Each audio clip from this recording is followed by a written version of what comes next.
দিয়ে দিয়েছে আমাদের মাটন বিরিয়ানি স্পেশাল, আর এটা হচ্ছে চিকেন বটি কাবাব। এখানে কিন্তু ফাঁসি দেওয়া হতো, যাদেরকে ডেথ সেন্টেন্স একবার করা হতো এখানে কিন্তু ফাঁসি কাটে ঝুলিয়ে দেওয়া হতো।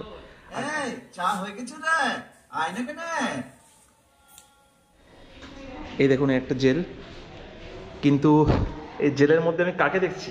এ বাবা।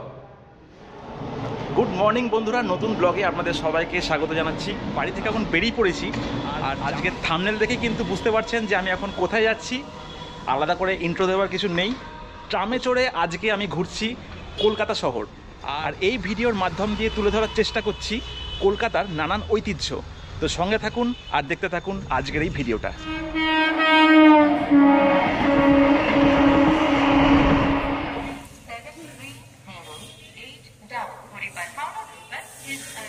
আমার হোম স্টেশন শ্রীরামপুর থেকে শুরু হচ্ছে আজকের এই ভিডিওটা। আর শ্রীরামপুর স্টেশন থেকে আমি আজকে ধরতে যাচ্ছি সকাল 9:12 শেওড়াফুলি হাওড়া লোকাল, যেই ট্রেনে করে আমি এখন যাব হাওড়াতে। আর হাওড়া পৌঁছতে মোটামুটি লাগছে 30 থেকে 35 মিনিট। দেখা যাক কেমন কি হয়।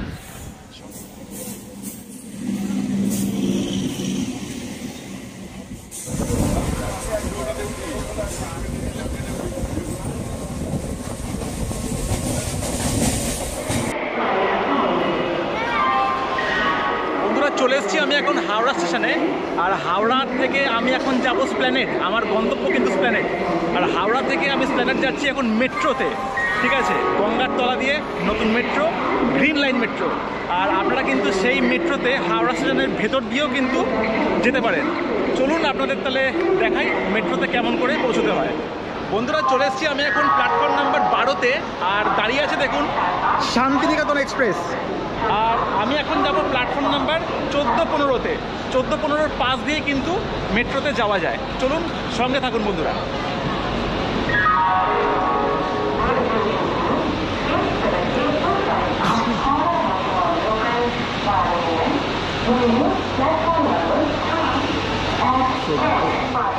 এটা হচ্ছে আমাদের প্ল্যাটফর্ম নাম্বার 15, আর 15-র পাশ দিয়ে কিন্তু দেখুন এই মেট্রোটা আছে, গ্রিন লাইন মেট্রো, যেখান থেকে কিন্তু গঙ্গার তলা দিয়ে চলে যাওয়া যায় স্প্ল্যানেড।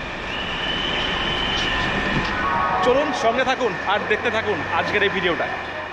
হাওড়া থেকে নতুন গ্রিন লাইন মেট্রোতে মাত্র 10 টাকায় নিমেষের মধ্যে পৌঁছে গেলাম এসপ্ল্যানেড, যেখান থেকে শুরু করলাম এই সফর।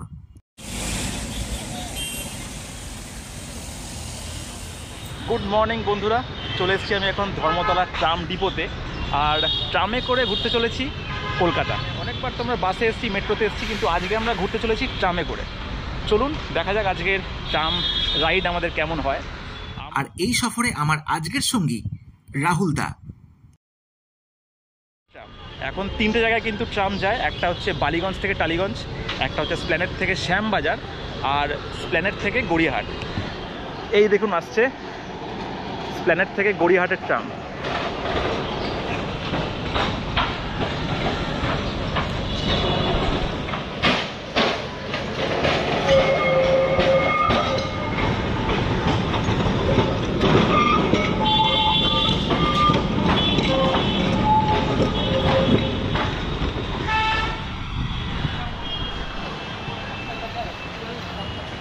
এই গড়িয়াহাট যাবে, গড়িয়াহাট,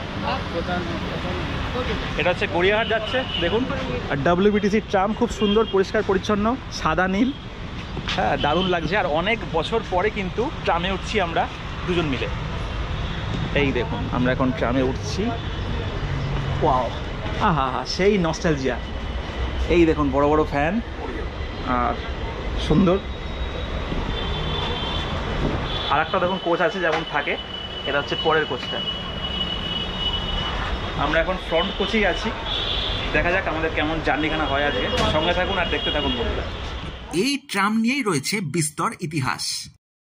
জানা যায় 1873 সালে প্রথম ঘোড়ায় টানা ট্রাম চালানো হয় আর্মেনিয়ান ঘাট স্ট্রিট থেকে শিয়ালদা পর্যন্ত।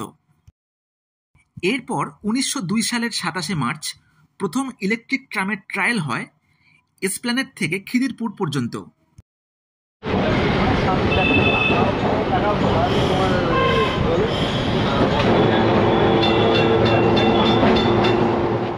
এইভাবেই ঢং ঢং শব্দে ধীর গতিতে গড়িয়ে চলল ঐতিহাসিক ট্রাম, আর মাত্র 7 টাকায় প্রায় আধ ঘন্টার সফরে পৌঁছলাম বালিগঞ্জের বেগবাগান স্টপেজে।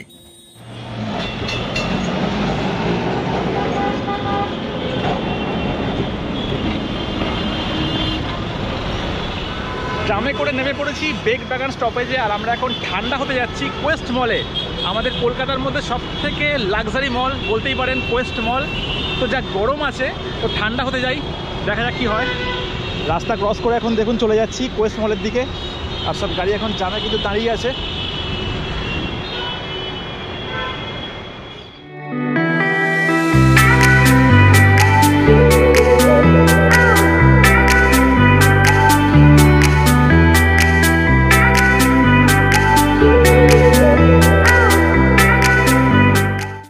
কলকাতার সব থেকে লাক্সারি মল কোয়েস্ট মল থেকে এখন আমরা বেরিয়ে যাচ্ছি এখন খাওয়ার জায়গার দিকে। এখন দেখা যাক কোথায় খাওয়া যায়। এখানে কিন্তু আপনাদের কোনো ভিডিও দেখাতে পারলাম না, কারণ এখানে ভিডিও অ্যালাউড নয়। এই দেখে নিন কোয়েস্ট মল। আজকের ওয়েদারটা খুব খারাপ করেছে, ভ্যাবসা একটা গুমোট ওয়েদার কিন্তু আছে, মানে ঘেমে মরে যাচ্ছি। তার মধ্যেই দেখি একটু কলকাতা সফর আমাদের হচ্ছে, খুব ভালো লাগছে, এনজয় করছি। এই ট্রিপে কিন্তু বেশ কিছু জিনিস থাকবে, আর ট্রামের জার্নিখানাও কিন্তু খুব ভালো লেগেছে আমাদের। এ থেকে ভারতবর্ষ থেকে ট্রামটা বিলুপ্তি হওয়ার পথে, কলকাতার ঐতিহ্য বলতেই পারো, তাই না বলো? ঐতিহ্য যেটা সেটা বিলুপ্তি হওয়ার পথে রয়েছে। একদম, একদম। আপনারাও আসুন, অবশ্যই। এসে অন্তত ওদের সাপোর্ট করুন, একদম। আপনারা ট্রামে চড়ুন, অবশ্যই, এটাই আমার কাছে আমার কামনা রয়েছে। একদম।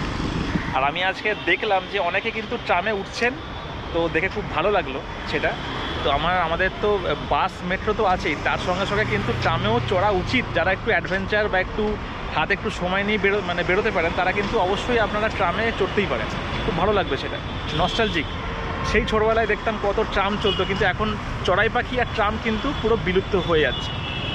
কোয়েস্ট মল থেকে প্রায় 10 মিনিট হাঁটা পথে আমরা এখন চলে এসেছি আরসালান, যেখানে আমরা করতে চলেছি আজকে লাঞ্চ।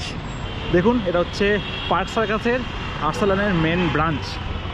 দেখা যাক আজকে কি খাওয়া যায় আমাদের। ভেতরের অ্যাম্বিয়েন্সটি সত্যিই দুর্দান্ত, যেখানে আমরা নিয়েছিলাম চিকেন বটি কাবাব এবং একটা স্পেশাল মটন বিরিয়ানি। গরম থেকে মুক্তি পেতে তো কোয়েস্ট মল আমরা গেছি, এবার সেখানে তো কিছু খাবার হাত দেওয়ার কোনো জায়গা নেই। সেটা হাত দেওয়ার জন্য আমরা এখন চলে এসেছি আরসালানের মেন ব্রাঞ্চ পার্ক সার্কাসে, আর সেখানে আমরা এখন খাচ্ছি চিকেন বটি কাবাব অ্যাজ এ স্টার্টার।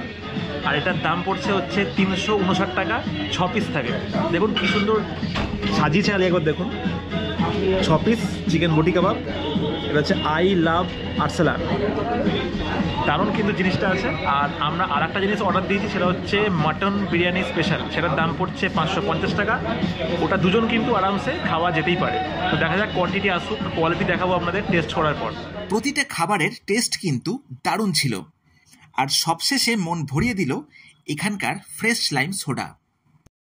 এখান থেকে প্রায় 5 কিলোমিটার দূরে পৌঁছে গেলাম কলকাতার বুকে গড়ে ওঠা আরও এক ঐতিহাসিক জায়গা, আলিপুর মিউজিয়াম। আজ থেকে প্রায় 100 বছর আগে আমাদের ভারত ছিল ইংরেজদের হাতে। তখন এই দেশকে ইংরেজ মুক্ত করার জন্য স্বাধীনতা সংগ্রামীরা ঘটিয়েছেন বহু মুক্তিযুদ্ধ। 15 একর জমির ওপর গড়ে ওঠা এই সেন্ট্রাল জেলে নানান কক্ষে বন্দী করা হয় অরবিন্দ ঘোষ, নেতাজি, ডক্টর বিসি রয়, ক্ষুদিরামের মতন নানান সংগ্রামীকে। মাত্র 30 টাকার বিনিময়ে ঘুরে দেখতে লাগলাম এবং বারবার অবাক হলাম এই জায়গার পরিবেশটি দেখে।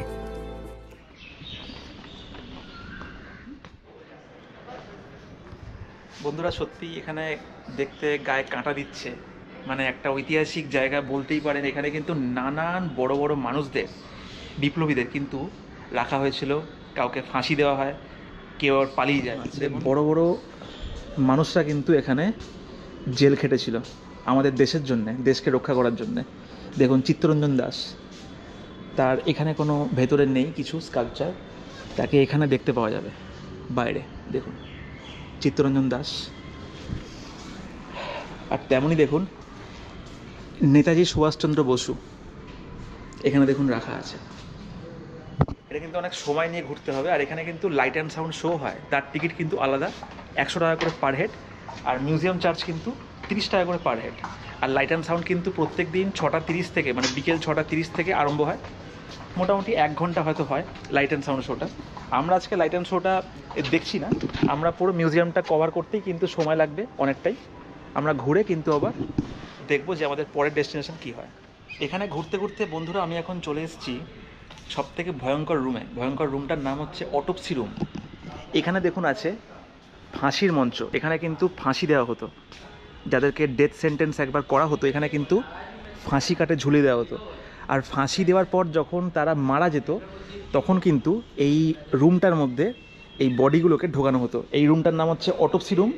দেখুন এই কাটাছেঁড়া করার পর মানে বডি যখন মানে ডেড বডিগুলোকে এইখানে দেখুন শোয়ানো হতো।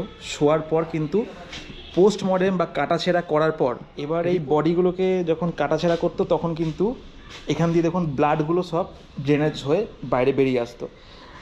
আর এখানে কাটাছেঁড়া করার পর কিন্তু অটোপসি রিপোর্ট পাওয়ার পরে এদেরকে কিন্তু ক্রিমেশন করা হতো, ঠিক আছে। আর এটার তখন বেসিন আছে, এই বেসিনে কিন্তু সব ধোয়া হতো রক্তগুলোকে। দেখতেই ভয়ঙ্কর লাগছে, বাপরে।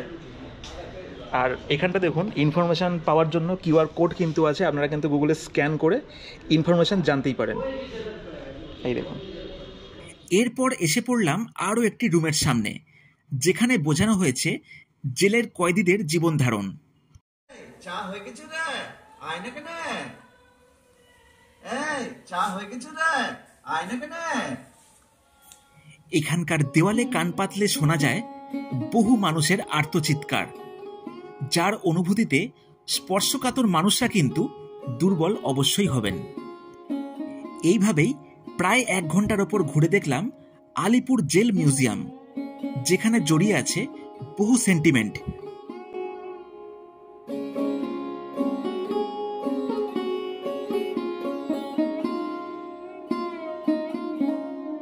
ভিডিওটা ভালো লাগলে লাইক এবং শেয়ার তো করবেনই, আর এরকম ভিডিও আরও দেখবার জন্য চ্যানেলটিকে সাবস্ক্রাইব করে পাশে থাকবেন।